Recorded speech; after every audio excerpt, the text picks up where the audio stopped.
Hi మామ, వైఎస్ఆర్ స్మృతివనం చూద్దామని వచ్చిన టికెట్ తీసుకోవడానికి వెళ్తున్నా. టికెట్ కాస్ట్ పెద్దలకు 20 రూపాయలంట, పిల్లలకు 10 రూపాయలంట.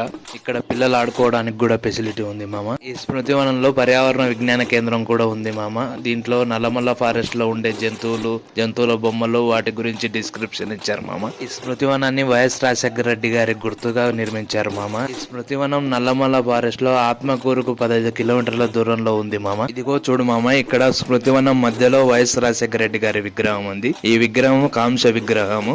దీన్ని 2010లో మాజీ ముఖ్యమంత్రి రోసయ్య గారు ఆవిష్కరించారు. మనం ఇంకొంచెం ముందుకు వెళ్తే వ్యూ టవర్ ఉంది మామ. ఇక్కడ నుంచి స్మృతివనం నల్లమల్ల ఫారెస్ట్ మొత్తాన్ని చూడొచ్చు. వ్యూ టవర్ నుంచి స్మృతివనం నల్లమల్ల ఫారెస్ట్ చూస్తుంటే చాలా అందంగా ఉన్నాయి మామ. స్మృతివనం చాలా అందంగా ఉంది మామ. రకరకాల చెట్లు కూడా ఉన్నాయి. గార్డెనింగ్ కూడా చాలా బాగా చేశారు. అందులో ఒక చెట్టు చూపిస్తాను. ఈ చెట్టు పేరు ఎవరైనా కరెక్ట్ గా చెప్తే నేను 500 రూపాయలు మీకు ఇస్తాను. ఇదిగో ఈ చెట్టు పేరు కరెక్ట్ గా చెప్తే 500 రూపాయలు నీవే మామ. ఈ స్మృతివనంలోకి వెళ్లే ముందు ఏముంటుందిలే, నార్మల్ గానే ఉంటుంది అనుకున్నాను, కానీ చాలా బ్యూటిఫుల్ గా ఉంది మామ. స్మృతివనం పిల్లలు ఆడుకోవడానికి, పెద్దలు ప్యూర్ గాలి పీల్చుకోవడానికి, కొత్తగా పెళ్ళైన జంటలు ఫోటోలు దిగడానికి చాలా అనుకూలంగా ఉంది మామ. తప్పకుండా విజిట్ చేయాల్సిన ప్లేస్ ఇది. ఈ స్మృతివనం నంద్యాల జిల్లాలోని ఆత్మకూరు తాలూకాలో ఆత్మకూరు నుంచి 15 కిలోమీటర్ల దూరంలో ఉంది.